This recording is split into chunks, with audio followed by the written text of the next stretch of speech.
well, I'm excited about today, and we're going to talk about feet, which is actually one of my favorite topics, believe it or not, because your feet are the only body part that hits the ground thousands of times a day, and yet we treat them like fashion accessories. And so meanwhile, social media is selling us foot health like it's a supplement. Toe spacers, barefoot shoes, miracle insoles, bunion fixers. There's the weirdest shit out there. It's crazy. And today we're going to cut through all that noise. We're going to come to our top foot expert and friend, who we love dearly, Dr. Courtney Conley.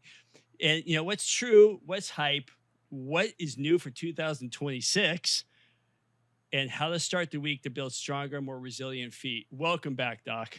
It's so good to see you guys. I was looking forward to this all week. Oh, me too. Oh my God, I can't. And ever since Vegas, I'm like, you're just the best. And she's even showing their guns because Spence, this woman gives the best hugs. She's just amazing. I'm Italian. It's what we do. She's great. Right. So let's just get right off and let's build a Foot Health 2026 BS detector.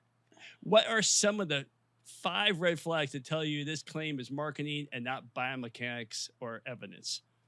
Well, I think, one of my missions in life is to, when you look at all the products out there from a foot perspective, they're all based on once there's already a problem. So if you go into a grocery store, for example, or a pharmacy, it's what to do with your bunion, what to do. Here's orthotics for your heel pain. Here are, cushions for your foot. All these kind of products to help alleviate symptom. And in my world, I want that whole conversation to switch in that we're doing things and learning about things that are preventative rather than reactive. So that's kind of what my mission is going to be in 2026. So with that being said, when I think of, products that can help people, things like as simple as like a toe spacer. I mean, I've been wearing those things for probably 7 or 8 years. I wear them every day. I had bunions I still do, but they were painful before. So now they're not. So it's just an easy tool that I can wear every day, and it's low cost to people. That's what there's so much stuff going on out there. It's like, you don't need to spend a lot of money. You just, do a couple small little things. And I think that's like an easy intervention. So like 2026, like toe spacers are easy. That's an easy in. You're a extraordinarily beautiful woman. And one of the biggest things that I see, and I know Spencer sees it too, is fashion versus function. And especially with women's shoes. But you mentioned some just in the intro about mindset changing. How do we change a mindset to start having people realize that a functional shoe is beautiful and get out of these fashionable crap shoes that kill people's feet? It's a perfect question because it's the conversation I have with my 14-year-old. We have this conversation all the time, and I keep reminding her, strong is the new sexy. And I don't think there's anything sexier than when you see, someone taking care of their body and taking care of their health. And when you see someone that's taking care of their feet and how they're walking and how they're moving, I mean, that's, I think, the conversation that needs to be had. And I think when you look at where the industry has come, when I first started doing this, there was 1 or 2 brands that had functional, minimal footwear. Now there's tons. Right. So they're getting much cuter. They're getting, they're attracting a much wider audience. And hopefully with education, we can be like, you don't have to walk around and wear this stuff and be uncomfortable. Yeah. Speaking of which, Ultra, the shoe that you suggested that I switched to, used to be an ugly shoe because it had a big toe box. It's just become, it still has a good wide toe box, but it's much more streamlined and prettier. Well, more handsome, I should say. So that sleek looking. Even the pink pair that I bought the other, no. Let me ask you about toe spacers since we started on that subject. Yeah. But instead of jumping into throwing toe spacers on, what would you recommend? Just like orthotics, people put the orthotic in and they wear it all day long and they are miserable. So what would you say about toe spacers? I have Eddie. Eddie. What happened to the rest of Eddie? Poor guy. Poor Eddie. I was talking to my business partner yesterday. Yeah. If I ever have the opportunity to meet Eddie Vedder, she's like, "Are you going to have him sign your foot?" And I'm like, "Yes." Like right on the first metatarsal, he's going to sign his name right here. There you go. The widest part of the foot should be our toes. So if you look down at your foot and you don't see that your toes are the widest part of your foot, you should start asking yourself, is there a problem here? And if you look at most people's feet, even if where the metatarsals are is wide, where the toes are, they'll taper. Mm-hmm. And that's a problem.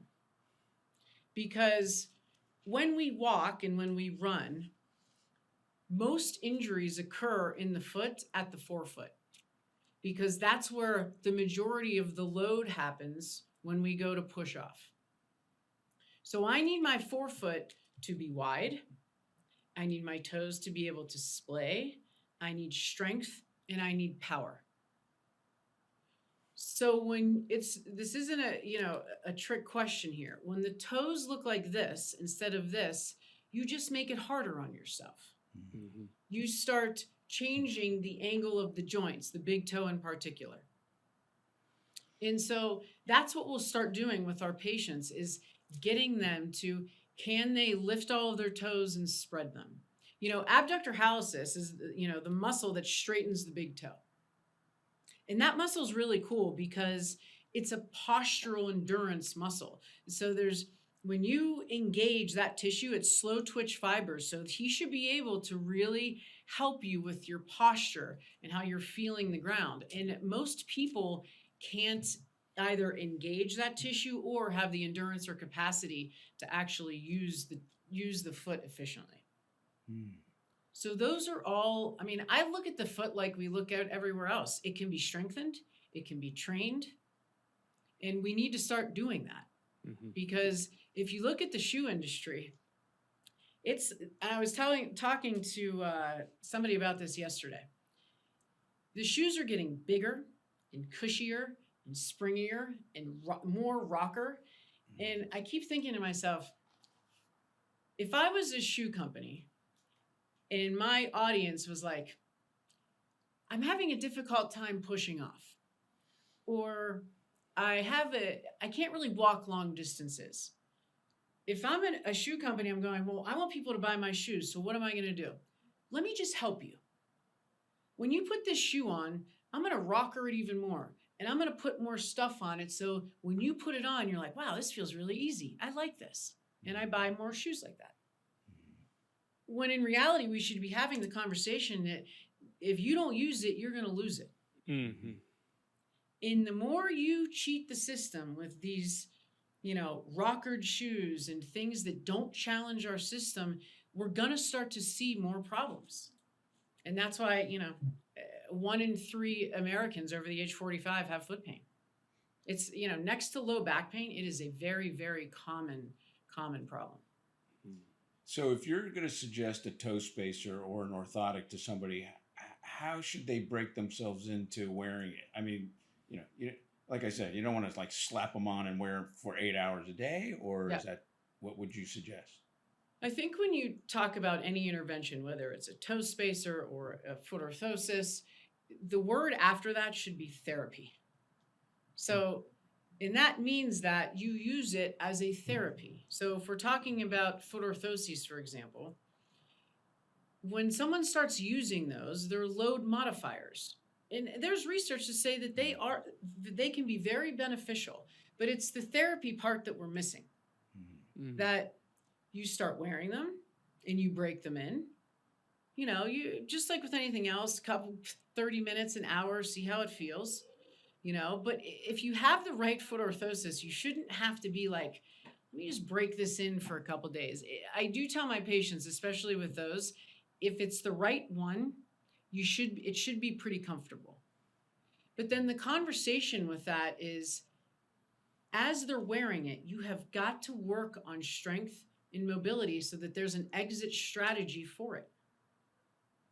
I mean, we wouldn't do that anywhere else in the body. Mm-hmm. Mm-hmm. And the same with a toe spacer. I mean, those, for most people who start to wear those, people's toes are like this. So they put them on, and it's, you know, when I was first started wearing mine on my right foot, my foot was so weak and it was so uncomfortable. At like 10 minutes, I was throwing that thing across the room, you know, and I was getting like calluses and corns in between, especially my fourth and fifth toes, because those toes wouldn't splay real well. And it would just rub. And so I had to take them off, and then I'd wear them again, you know. And now, because I was late to the party here, I do wear mine every day. Some people don't have to do that. But it's not a device that weakens the foot. So that's the difference, right? Between interventions that don't weaken the foot and interventions that can weaken the foot. Mm-hmm. And you came from being a ballet dancer, Yeah. Is that right? Yeah. So you cram that foot in that ballet shoe. So now you're in a rehabbed. cycling shoe, Yeah. in a running shoe, and all the things. I was constantly like, and that's why, like, when I was training for my races, I had neuromas and stress fractures, and my bunions were killing me. And you don't want to do anything when your foot hurts. No. You know, even on that, what you guys just mentioned, what about these professional women that are still wearing high heel shoes because they have to look a certain way in front of their executives? What's some strategy? I mean, that's the same thing as all this, right? Call me and I'll write them a letter. Yeah, there you go. I've written a lot of letters to certain airlines because that industry is a Oh, I perfect didn't think about example. that. Yeah. Because, you know, we actually interviewed one of them, a woman, for the book. She's been with a certain airline for, I think, 30 years. And one of the quotes I love from her, she's like, "I wish they would let us take care of our feet like we take care of our passengers." And I'm like, that's a very good point. Oh, that's a good point. Yeah. But she, you know, they used to have to wear, if you look at their dress code, it's like they have to have a certain heel. Yeah. It has to be a certain look. And, you know, these people are walking up and down an airplane, through an airport. And so they've modified it where they can wear a flat shoe in the airport, but they still have to wear like some type of heel on the airplane. And I'm like, can we just be done with this, please? So yes, lots of letters to airlines. I had a patient yesterday. She's an executive for a very well-known high-end hotel industry, and she's in charge of hospitality. And she was so proud of her Prada shoes. And I'm looking at them and go, "These are terrible." And she was heartbroken, but they're Prada, you know? Yeah. So, you know, how do you help with I mean, I'm not, how do you help with that? You know, what letter do I write? There's always going to be, I think, some industry. I mean, I would like to think that there isn't, but where there are going to be times where it's a non-negotiable. You have to wear this type of shoe. Think about it from an athlete perspective too. You know, rock climbing, football cleats, ice skates. You know, there are times where the tool for the job is going to change the function of the foot. Fine. You have to pay attention to what is happening before and what is happening after. So if she's not on her shift, then I'm very adamant on wide toe box shoes. Wear a toe spacer. Use a ball on your foot. Get some action into the feet. Because if you go from high heel to, you know, tapered toe box tennis shoe to all these restrictive footwear all the time, that's when you're going to run into problems. Yeah. So let me share an important point for the audience, and that is, yes, when you switch your shoe to a better shoe, a Dr. Conley approved footwear, it comes with, you know, some soreness or aches and pains at first, and that's something that. So I will tell you, to be candid with you, now that I got you on the screen here, is when I switched from New Balance. Oh, was I supposed to say New Balance? When I switched from NB, yeah, to the Ultras, I did a 4-mile run and I had strained my calf, but I knew that it was because the dynamic of the shoe was different, and that was actually a plus because I knew that Ultras were a good shoe. So I just nursed it back, and now I have a zero problem with it. And I wanted to ask you though, because you had mentioned, and I don't know if it was on our show, but you had mentioned a way to strengthen the calf by doing a seated, I think on a power rack or something like that, your body weight with one foot, do a calf rate. Could you please elaborate? Because I was trying to tell that to a patient 2 days ago, and I go, you know what? Let me find where she said that. But now I got you on, so can you tell us? Well, there's some good points to bring up there too. That concept of transition, right, is important. And when I'm going to sidebar here for a little bit. When COVID happened, there was a lot of research articles popping up and people like articles showing, hey, don't walk barefoot at home because everybody was home now. Nobody was wearing shoes and people's feet and calves were hurting. And everybody blamed it from being barefoot. And I'm like, no, it's that their feet are weak and their lower leg is weak. It's not that they went barefoot. It's that they went from wearing shoes all the time with a weak lower extremity, and then they went barefoot all the time. So again, thinking about the foot like we think about the rest of the body, you wouldn't squat 100 pounds one week and then 300 pounds the next week. It's progression. So that transition is important. So I'm glad you stuck it out, Spencer, rather than saying, it's the shoe's fault, because it wasn't the shoe's fault. It's your tissues just needed to adapt. And that adaptation occurs with time and also strength. So how we load. So I think everybody walking on this planet should be doing some type of calf raise. I do. I think that the plantar flexors and the power that we get from push off, you have got to have a strong foot and you have to have a strong ankle. So we'll assess our patients with single leg calf raises. A lot of the times, most people cannot, a lot of my patients cannot do that. I get very picky about what that calf raise looks like. So I'll start them with a double leg calf raise. I want to see the height of both of their heels. Seated or standing? Standing. Okay. So we'll start standing, and then I want to see the height of their heel. Is one heel lower? Right? Can they not get to that plantar flexion that I'm looking for? So that's one thing I'll look for. The other thing I'll look for is an inversion of the calcaneus, or at the heel. Okay, the big toe should be planted, and then that rear foot should invert. That's your power position. So a lot of patients who can't invert their heel, I know I got some work to do. Soleus, post-tib, working on improving that function. I look for the entire ball of the foot to be on the floor. So some people, you'll see them, their little pinky toes are up in the air, right? Or it looks like they're going to sprain their ankle when they do a calf raise because they don't have good anchoring of the first ray. Yeah. Okay, those are all little things you should be saying, something does not look right here. Toe gripping.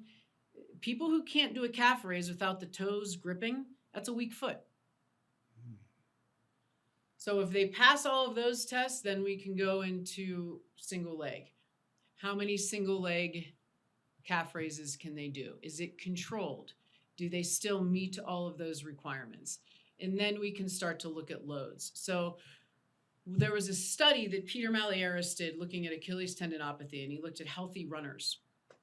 And what they found was a healthy runner could do 6 reps standing, single leg, holding half their body weight. Love it. Okay. Seated, single leg, 1.5 times your body weight. Now, have you ever gotten on a seated, you ever gotten on a seated calf raise machine, which I still always wonder why there's not a line for that machine in the gym. Nobody's ever on it, and they should be. Right. If you put 50 pounds on that thing and try to do a seated single leg, I think most people would struggle with that. Yeah.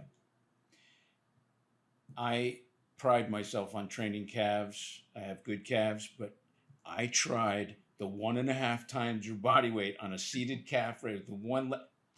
That's heavy as shit. Yeah. I don't think I could do it, and I work all the time. I was shocked at how. Yeah. But anyway, for 6 reps, yeah. Well, and what's, does everybody have to reach those numbers? No. I mean, we look at, even 50% of your body weight. But the point being with that is that's the amount of load and capacity that can go through these tissues.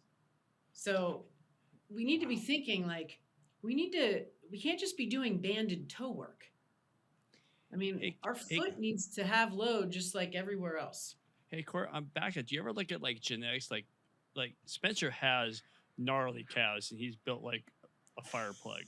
I have chicken legs. I have big quads and hams, but below the knee, I have spindles, and so, I have long muscles. I'm an endurance guy. There's no way I could. Well, maybe I could, but do you ever look at like genetics like that of how the calf is? I mean, I have strong calves, but they're not big. I mean, sure. Ridiculous. I mean, there's going to be an individual component, right, for everybody. But I do think that we could probably get you up there. All right, I'm going to try it because I love challenges. But yeah, I'll tell you what to look at too is what does the calf look like? You'll often see a lot of people that have these like big balls of a medial gastroc, and then nothing. It's like all you see is medial gastroc. You want to dissect that. Why is that occurring? Is their soleus weak? Are they trying to, push through the big toe and they start gripping? The medial gastroc, when it's restricted, the way that inserts into the Achilles tendon, that tissue will restrict ankle dorsiflexion more. So when you see that, you really got to tease that out and see why that's occurring. Right. You often see that with someone who, when they walk, where their forefeet are abducted and they're just like really pushing off medially. I had a buddy of mine who he was my training partner, and somebody came up to him and just arbitrary said, "Hey, I see the cattle rustlers were at your home when you were younger." He goes, "What?" He goes, "Yeah, they stole your calves." That's me. And they go, "What the?" And but he had strong calves. They were pencil thin, but the tensile strength in his calves were remarkable. Yeah. But he trained them hard. But anyway, yeah. So it's not just the look; it's the functionality of that calf. That's pretty interesting. Yeah, I wear like certain sandals or clogs, and I look ridiculous because I have tiny ankles and no calves. So I look ridiculous. I want them so bad. And then I see people like Spencer. I go, I would kill for those calves, but I got nothing. My quads are the size of his calves, so it's like, but they're functionally strong. So there you go. That's what it's about. I used to not train them, but now, based on what Courtney said, what I heard her talk about a long time ago, I train them hard now, and I think that's what allowed me to survive through that transition of shoes or footwear. Yeah. Because they healed fast. I had an interesting conversation with my dad actually this week. He's going to be 80 this year. Wow. He's a big golfer. He's golfs 3 times a week, and but he noticed that when he was walking, he's like, I feel like I just can't push off anymore. That he was having difficulty with cadence. And I think that's an easy sign for people to look out for is how fast you're walking, because a slower walking cadence, we need to pay attention to, because it is a predictor of neurodegenerative disease. Slow walking cadence. And it also is telling you, hey, you're losing power here. And as we age, we lose power faster than we lose strength. And that's a problem. Like, I think when we talk to our patients about, everybody's getting on board with strength training. You got to get stronger. But we need to be having the conversation of power training, because power training isn't just for athletes. It's walking upstairs. It's being able to, if I'm crossing a street and I have to move a little quicker, it's being able to walk with a faster clip. And all of those things are very important as we age.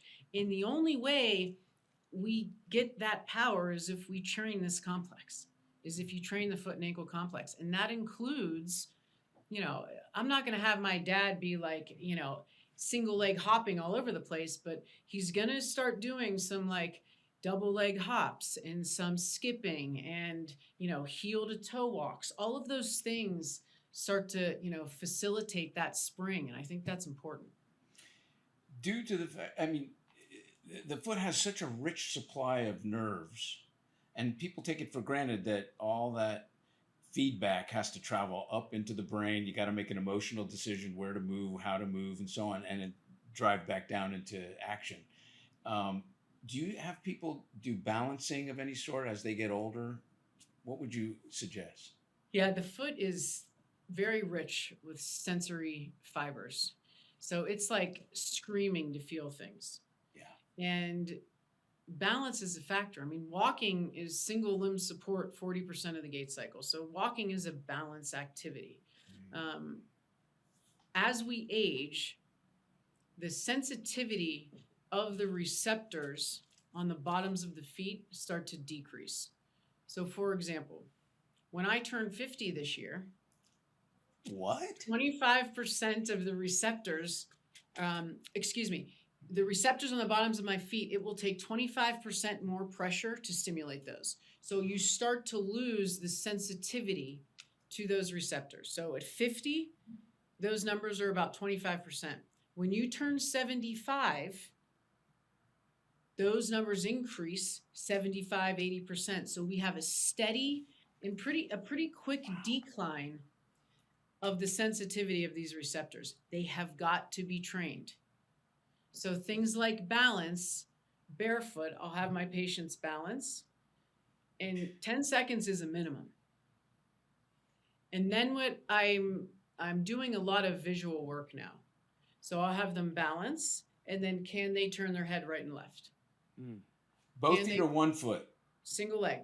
Okay. Can they look up and down?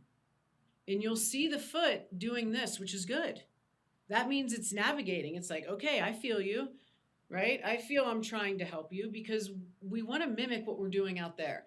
If we were walking down the sidewalk and someone said, hey, Courtney, and I go to turn, I want my foot to be able to say, okay, I feel you, I got you.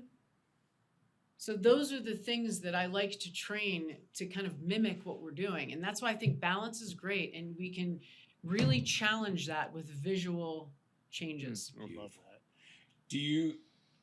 When would you suggest someone to perturb the surface, like with a foam mat, and you know, do you have like a schedule of when someone would transition to maybe 30 seconds, 1 foot on a floor, and then maybe with a piece of foam? If someone can't balance on the ground, I'm not putting a foam pad underneath their foot.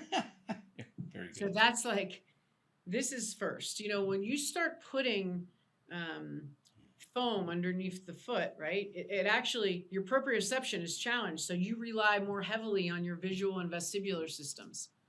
So you have to really know what your goal is. What are you trying to accomplish? And I am kind of very adamant on let's get you stable on the ground first.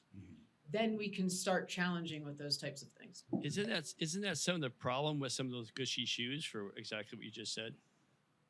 I was at TRE, which is it's this big running event every year, and all the shoe companies are there.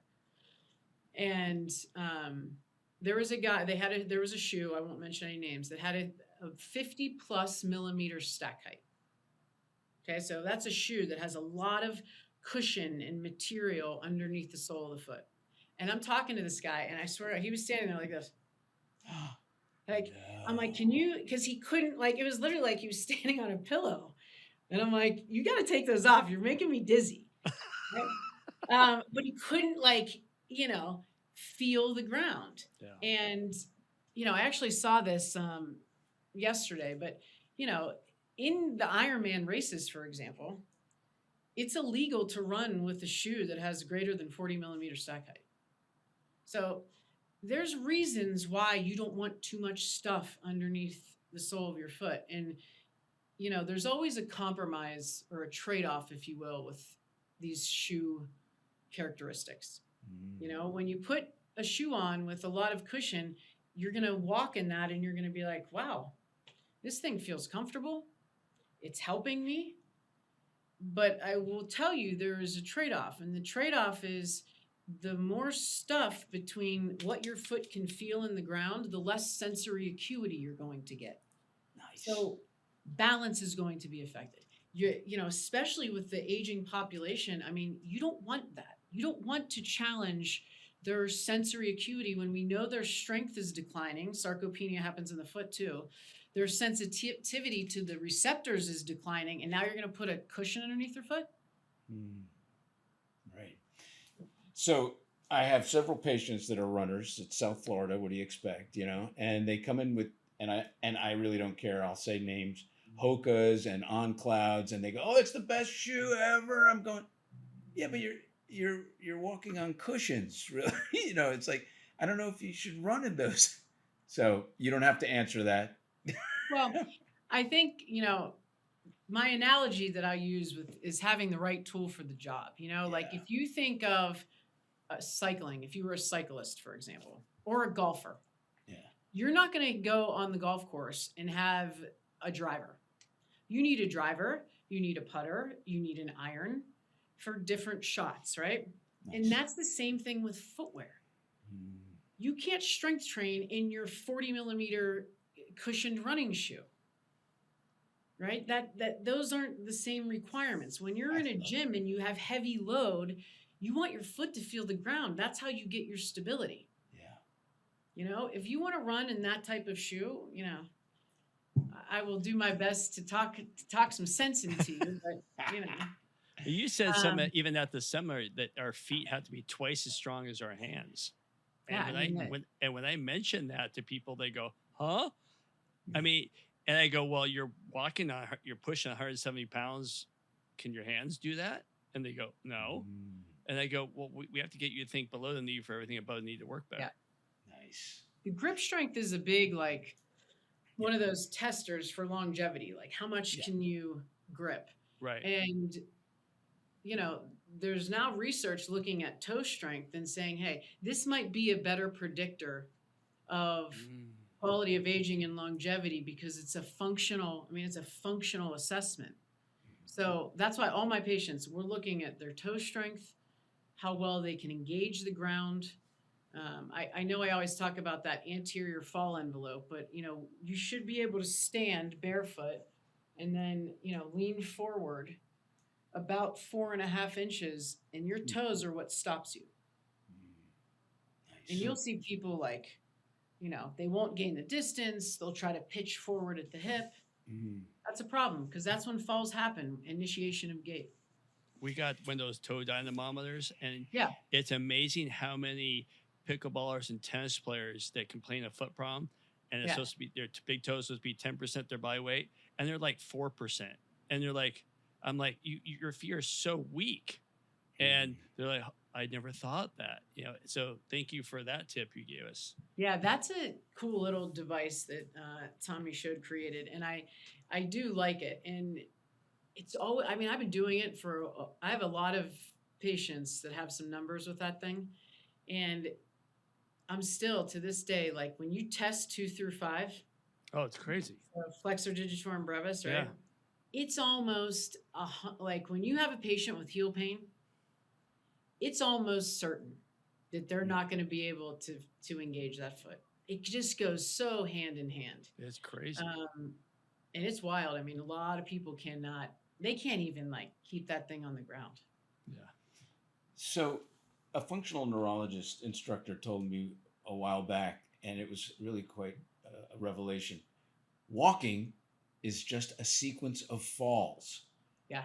And I thought, yeah, true. So imagine if your foot's not functioning properly, that you're really falling. And that's what South Florida is known for, is the geriatrics falling. So your word is gospel.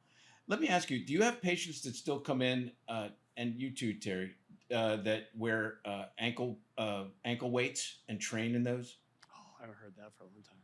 Oh, I just recently did. Not as many as I think as you used to.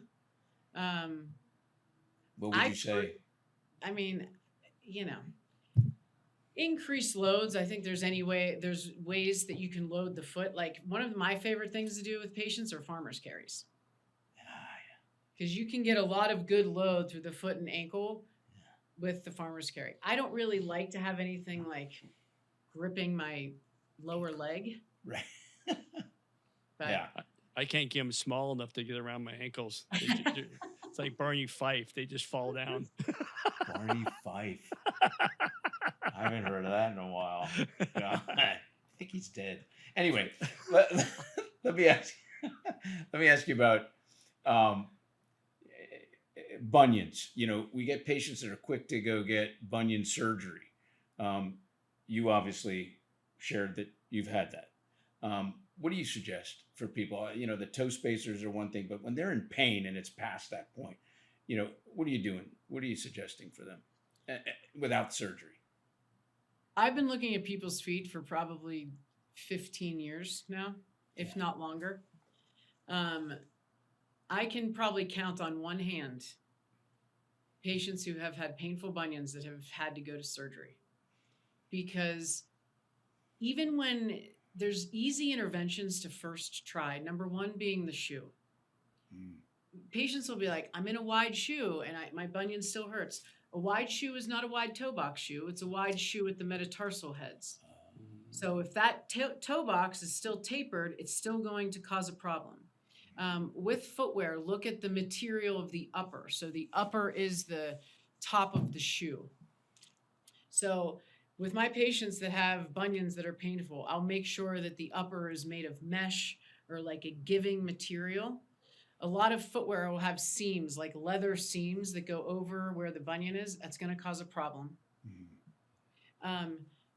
Obviously your heels or your high heel to toe drop, where you're going to put more loads through that foot. So that's kind of number one.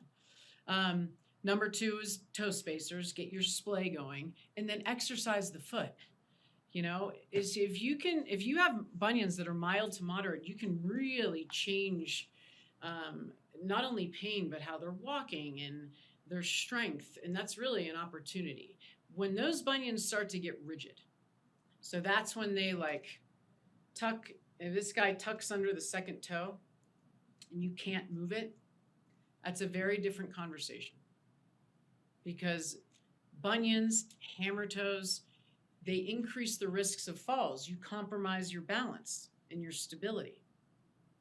And so when the bunion goes and migrates under the second toe, you'll see those patients where the second toe's up like this.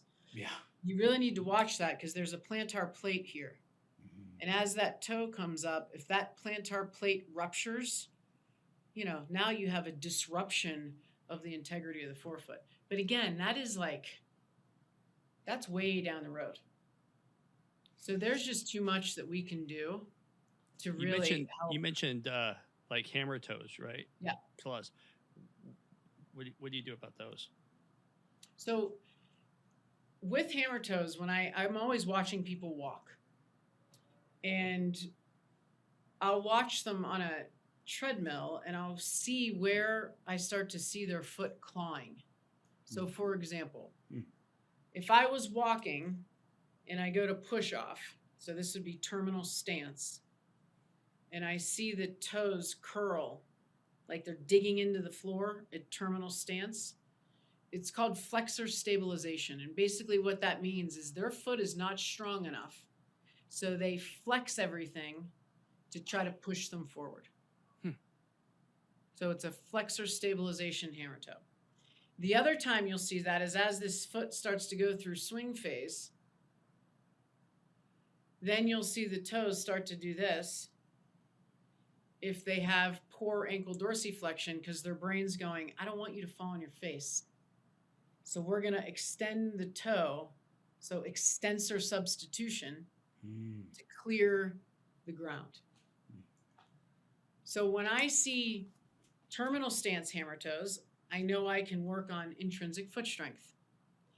in working on push off, in working on plantar flexion strength. If I see them more during swing phase, I'm working on ankle dorsiflexion. I'm working on strength of the anterior compartment. And then we're working on getting those toes to settle down. So, it's a muscular imbalance, but if you don't catch it early enough, then these guys become rigid and it's a problem. Wow. Good stuff. I think it's a good moment to ask you or reiterate the question I asked you via email about a new pair of running shoes, when not to, because we had talked in the past about minimalist shoes and why some people do well with them and how to transition. So I started garnering this idea that maybe an old pair of running shoes accommodates more of a barefoot approach. And you said, no, you told me, no, you should get a new pair, every 6 months or so, depending on the mileage. Well, could you elaborate on how, where a minimalist shoe versus an old shoe and a new shoe is appropriate for somebody? The materials in the shoe start to break down and wear down. So the more cushion you have in the shoe, the faster those materials can break down. If you ever look at a shoe and you look at the sole of it, like the EVA materials on it, and you start to see those wrinkles in the material, they're just compressing the shoe. Yeah. And I'll take those shoes and I'll put them on my desk and I'll look at them from behind. In the wear, you'll be able to see the wear pattern. Like sometimes the shoes will just be canted laterally because they've worn down the outside of the shoe so much. So it's going to compromise how they're moving. The less sole of the shoe, the longer the shoe typically lasts because there's nothing to break down. So that's how you kind of, and I'm not saying everybody has to be in a minimal shoe. That is not, it's never say always and never are not the words you want to use in the foot world. Some people do well there. Others don't. But you want to kind of pick the least amount of cushion necessary to complete the task that you can handle. Love it. Good. So would you suggest to everybody, depending on their mileage, every 6 months, consider I tell my patients, at a minimum, new pair of shoes every 6 months. Okay, cool. And then the other thing to consider too is like DSW, shoes that you get on sale. When shoes sit in a warehouse, by the way, like people be like, I saw this shoe, it was on sale, so I bought 5 pairs of them. The materials start to change. So don't do that either. Go and buy a new pair of shoe. Interesting. Really cool. Good.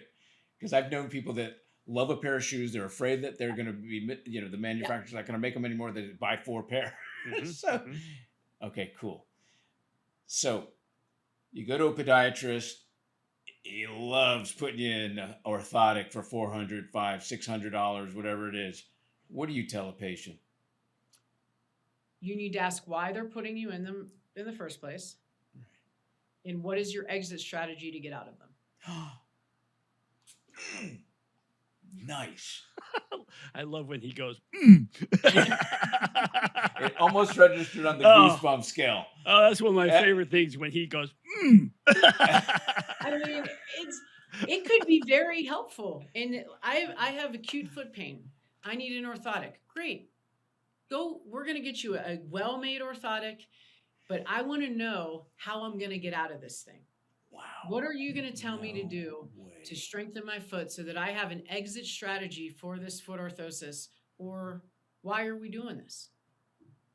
So how do you keep a straight face when someone comes in with a 5-year-old pair of orthotics that are so beaten down and their feet are hurting and they go, these don't work anymore? What do you tell them? Practice. I've practiced keeping my game face. Yeah. Hey, if they only come in with 1 pair of foot orthoses, that's a good day. Sometimes people will have spent thousands of dollars. And it's so interesting to me. I'm like, they'll go to see somebody and they'll get a foot orthotic. It didn't work. So then they try another one. And then they try, and I'm like, this is the definition of insanity, right? We're trying the same thing over and over again. And it's like, what if we just paid attention to what you're putting on top of it? And then we can see maybe you need less of this.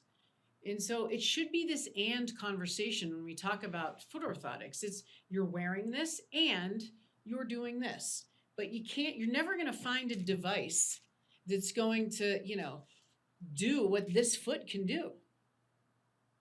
So you train it, you deload with the orthotic if it's necessary, and then you find a way to get out of that thing unless there's some sort of structural pathology or, something that you can't be changed. Interesting fad. I don't know. No, it's not a fad. It's a manufacturer cool thing where they started putting a little a slot in the tongue of the shoe so you can put the lace through, and it I mean, this is age old stuff, but now they put elastic, like a band that connects to the tongue, and it wraps around your foot. And I've had a patient, in fact, even it happened to myself. That band it does the job. It keeps the tongue, straight. Yeah. But it irritates the sides of your feet, or at least the lateral edge. And I had a patient complaining, and they had no idea why. And they have or they have an irritation where the band is. I go, cut that damn thing, and then just let that. Right? I mean, I don't know if you've ever experienced that or thought about it. Have you ever seen anything like that where a shoe comes out with this new, Well, and a lot of the shoes too, they'll have like, some of the heel counters, for example, they'll have a lot of like cushion at the heel counter. Yes. And then people who have irritation at their Achilles, it's like they keep rubbing that thing up against the, because there's just too much stuff. Yeah. I'm treating somebody that has, irritation to the heel because and I told them to bring their sneaker in, and it's so padded back there. Yeah. I go, what are you thinking? That's like my first, lowest hanging fruit. Check the shoe. It should be in the shape of it should respect the anatomy of the foot, and you start there. And I can't tell you, there's so many times where they're like, wow, that really made a difference. And, it's a very good place to start. Any suggestions on there's so many orthotics out there and so many types, any thoughts of what the public should look for if they do want to get an orthotic? With foot orthoses, I was telling a colleague of mine this the other day because she was asking about it. If we're going to go that route, I like a deep heel cup. So that's kind of my, what I look for. A lot of what we're trying to do is, we want to modify loads, and it's basically controlling some of this deceleration at the foot. A lot of people don't have control. So when you get those foot orthoses that are basically flat and you're trying to help with control some of their ability to, evert or invert the calcaneus, that thing's still going to be like this. So that's when I like that deeper heel cup. And there's some good companies out there. And I always work with a good podorthist that I can call, that I can be like, okay, this is how I want, if we go the custom route. So I don't get it as much, but patients that come in with heel pain at the bottom of the foot, and they go to the podiatrist x-rays, and they go, oh, you got a heel spur. Yeah. Talk to me. And they get it injected. Sorry, go ahead. Those heel spurs typically are asymptomatic. So those are not typically pain generators. 1 in 20 people have them. They're very common. They're actually not off of the plantar fascia. The bone spur is from abductor digiti minimi and flexor digitorum brevis. So when the foot hits the ground, if I don't have good control or deceleration, you start to speed through pronation, and then you start to get that tug, and that's the formation of those bone spurs. But those are not typically pain generators unless you take a big old aggressive acrylic orthotic and you shove it up into the heel, and then people are like, oh, this thing hurts. I'm like, well, take that thing out and let's just strengthen your foot. But with heel pain too, there's a DDX there. It's not always plantar fasciitis, plantar fasciopathy. Baxter's neuropathy is another big one that you'll see very similar spot. That's often like people that tend to look like they stand a lot. Both feet look like they're overpronated with not a lot of strength, and they start to have irritation of Baxter's nerve. And that's pretty common. I'll have them lift all their toes and spread them. And if they can't abduct their little toe, that can typically be an issue with Baxter's nerve. Interesting. All right, I got two conditions that I think personally, I want to hear what your opinion is. I think they're related. So one of them is the number one complaint, which is plantar fasciitis. And I think there's tons of information out there and a lot of traps people get stuck in from the not only the night braces to everything else, and they get stuck and they waste months on all these contraptions. And what I think is tied to plantar fasciitis, and I want to hear you, we're seeing in sports a lot of Achilles ruptures. And so I think there's a correlation between the two. I think it's a midfoot or dysfunction that's causing everything. But I want to hear your opinion and not only what people waste time on, but what's your correlation and why you think we're seeing in sports more Achilles ruptures, and does it correlate with plantar fasciitis? Yeah. How much time we got? We got time for. So I think there's multiple things happening there. People's feet are weak. We'll just start there. Tissues share loads. So tissues don't work in isolation. So flexor digitorum brevis is best friends with the plantar fascia. They share loads. If flexor digitorum brevis is weaker, you're going to have more loads going through the plantar fascia. So that can start some of this process here. And it's this, degenerative, repetitive process or breaking down of the tissues.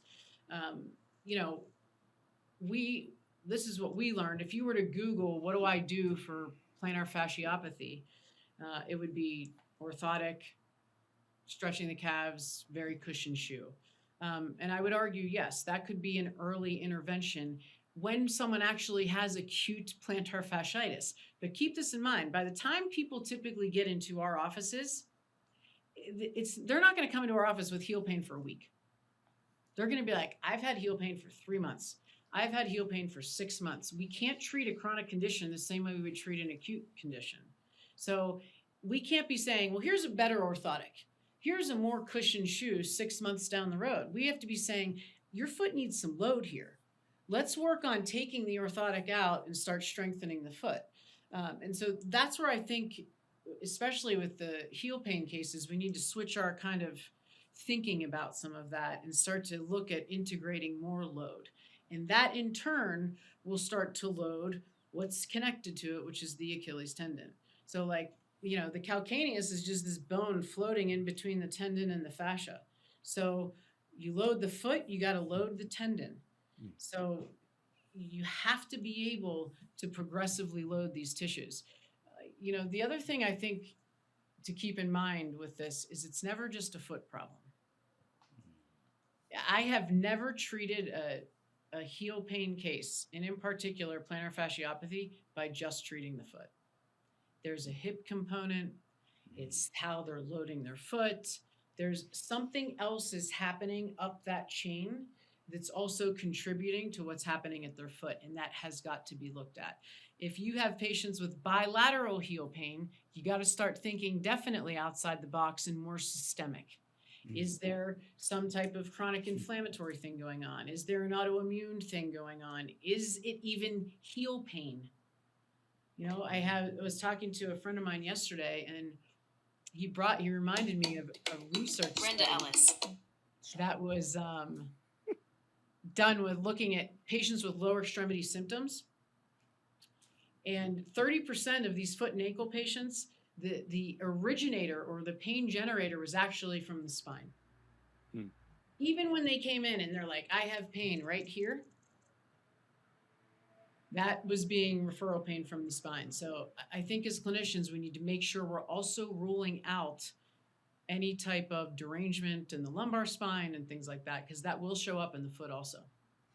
And the other way around too. Yeah. You know, we've had people that they don't even talk about the weaknesses in their feet, especially pitchers, and they have all these upper body and low back complaints because they're making up for their speed or power because their big toe is weak. That's right. You know, let me It's the most ask important you, joint in the body. yeah. When would you put someone who steps down in the morning and has foot pain that eases up because they have plantar fasciitis, or when would you put them in a night splint, in one of those plantar fascia splints? I don't use those a lot, Oh. because sleep trumps everything for me. Yeah. So these patients that are like, I have this night splint, but I'm not able to sleep. I'm like, well, then bag the night splint. Because there's a lot we can do without that night splint on, but if you're not sleeping, then you're making it harder on all of us. Right. Okay. And then I want to ask you of how fair it is for an orthopedic or a podiatrist to tell a kid he's got Seaver's disease. Yeah. I cringe. I go, so what do you think? You're going to have that for life? The parents think that, oh, he has a disease. Why did they gotta change that name up. Thank you. And We Seaver's gotta use our words very carefully. yeah, and that's in the nomenclature, Seaver's disease. And I go, that's not fair.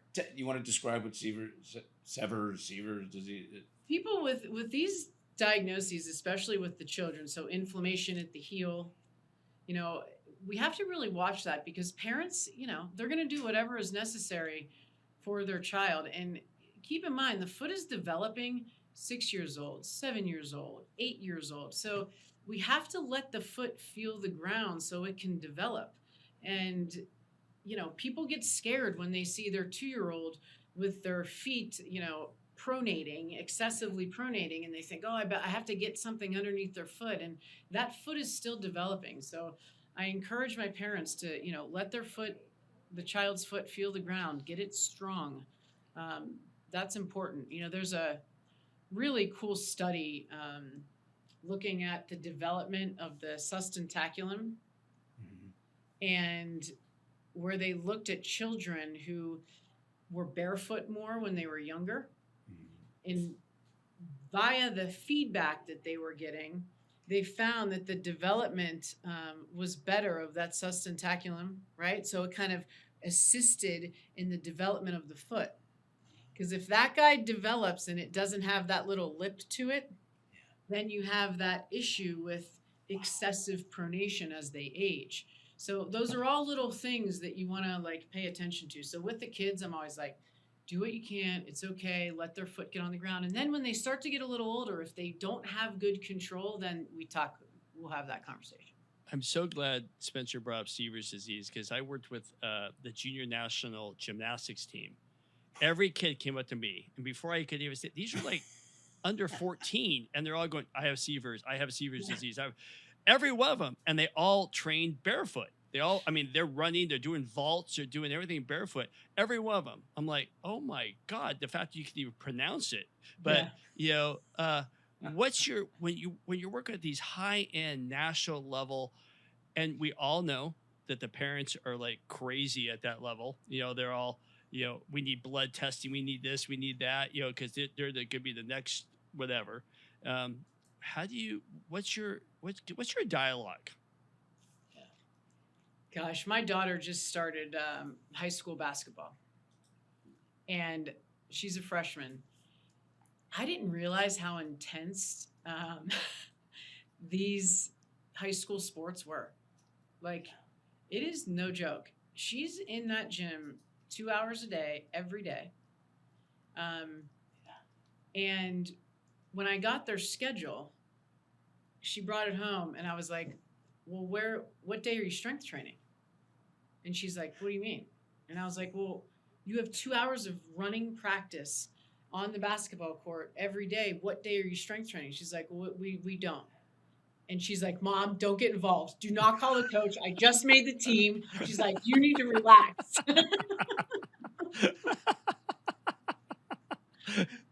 She knows I was I'm ready to pick up the phone. That's great. Yeah. I can't imagine saying, Courtney, you need to relax. Oh, watch me. Yeah.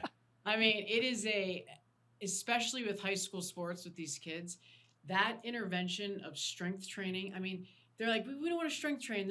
The amount of loads that some of these kids are doing with this running and repetitive over and over again, that's a lot of load. They have to have that component of strength and mobility. And I think I would rather see her team sub out one of these practices and have a day of strength training, for example.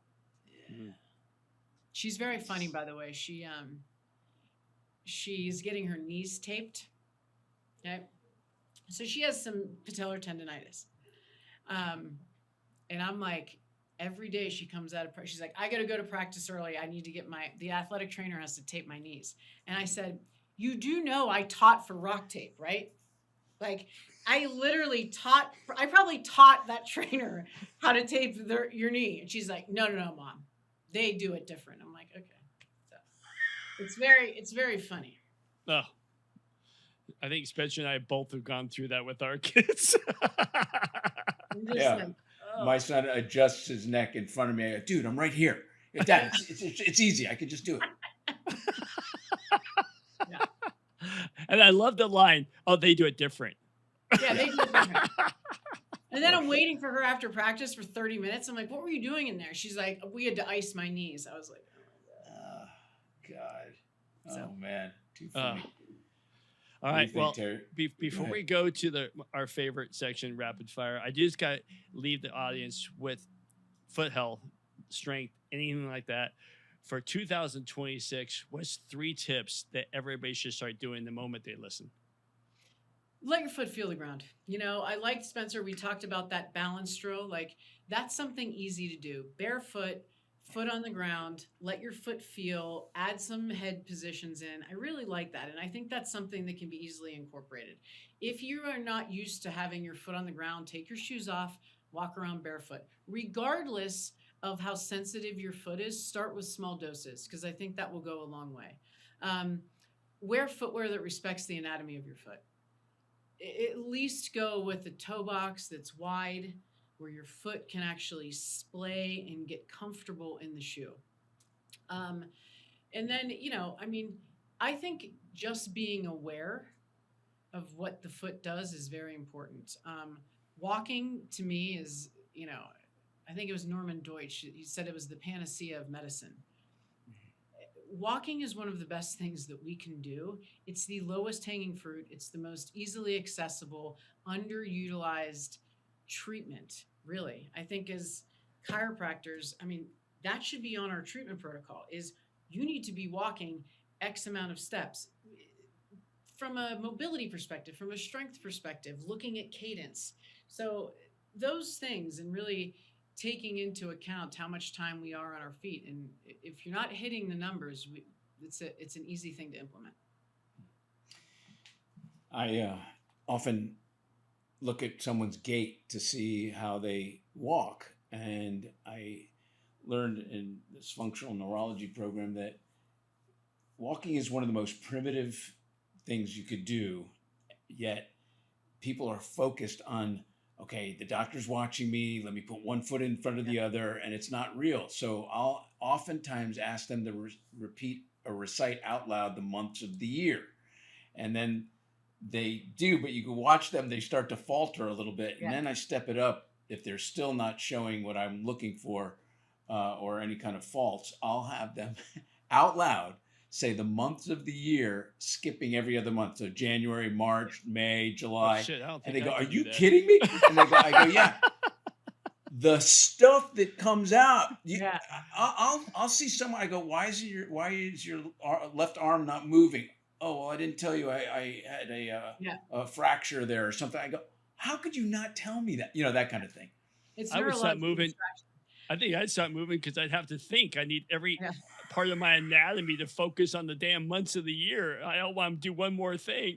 I'd be like, January. I had a patient. I think I told this, Terry, when I was teaching in Vegas.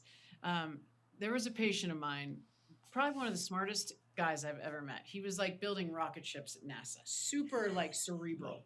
Yeah. And I was watching him walk, and it was like, just I could not get the guy to relax at all. So I'm like, listen, we're gonna start naming states as he was walking. So he starts walking down my office, and he goes, depression, anxiety.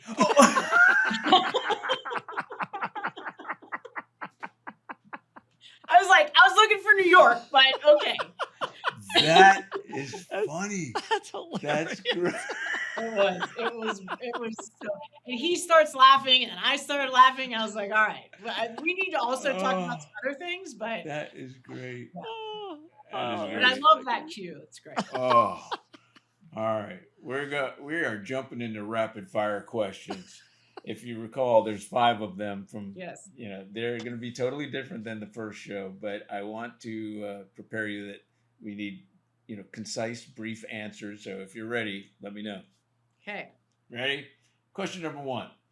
Give us one sneaky foot exercise people can build into normal life, like, brushing teeth, waiting in line, cooking dinner, that actually works. Do little foot clocks. So like as you're standing, you can kind of lean forward in your shoe and just feel your toes engaged. Then you can go to 3 o'clock. You can go back to 6 o'clock and then go to 9. So you're just doing these kind of little isometric holds. Barefoot? Or in shoe? Or in shoe. I mean, ideally barefoot, but if you're you'll see me on the airplane. I'm doing all this stuff. Not because you're hitting turbulence? No. Can you do or the because Michael? I'm wearing 2 cushion shoes. Can you do the Michael Jackson where you really lean forward? Can you? Yeah. Oh, that would be cool. All right, question number 2. Black tie event or a long travel day? What's your smartest foot care survival strategy when fashion clearly wins over function? Come on, fess up.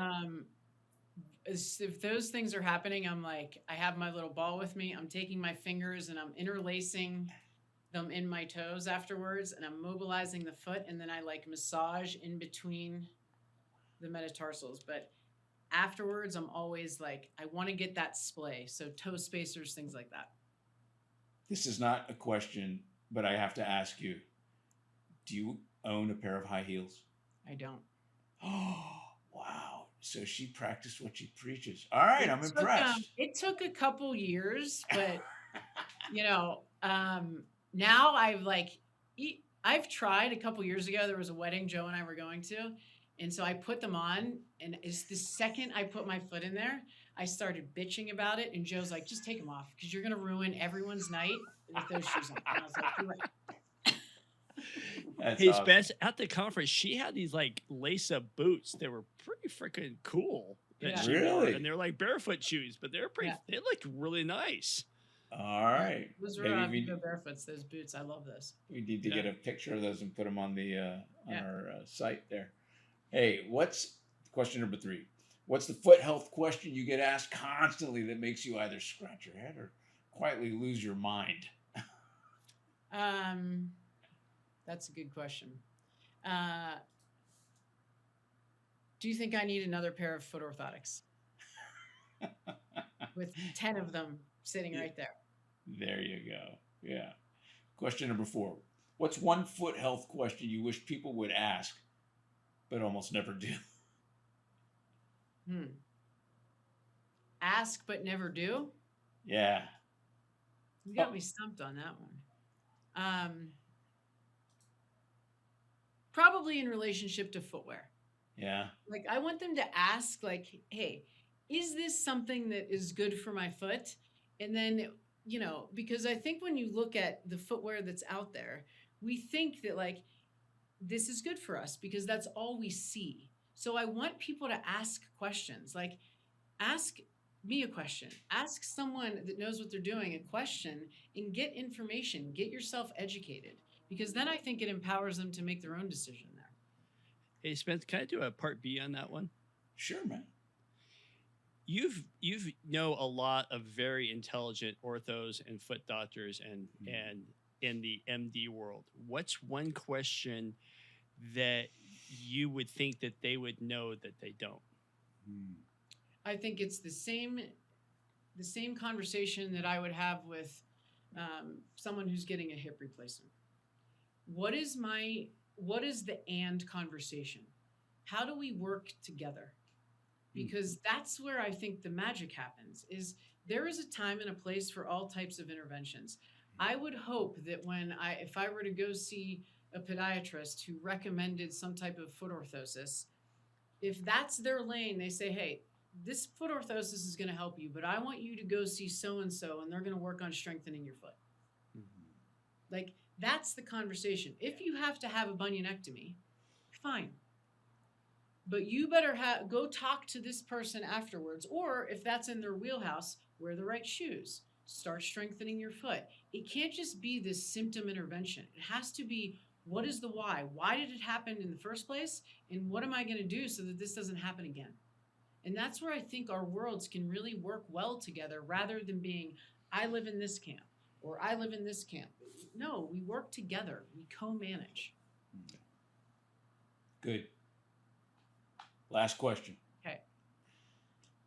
With all the fads and the influencers out there chatting it up about a trending foot health idea, what's one thing that you would like to just kill off in this year? Maximum cushion rockered shoes. Like, it's just too much. It's too much. Like, I get it, that that's where this trend is going, but we're moving in the wrong direction. Interesting. Very good. Dr. Courtney Conley, I love this conversation. Thank you for being on the show today. Thank you, guys. This is great. Always. That was awesome. Right on. Thank you for listening to today's episode of the Cracking Backs podcast. We hope you enjoyed it. Make sure you follow us on Instagram at Cracking Backs Podcast. Catch new episodes every Monday. See you next time.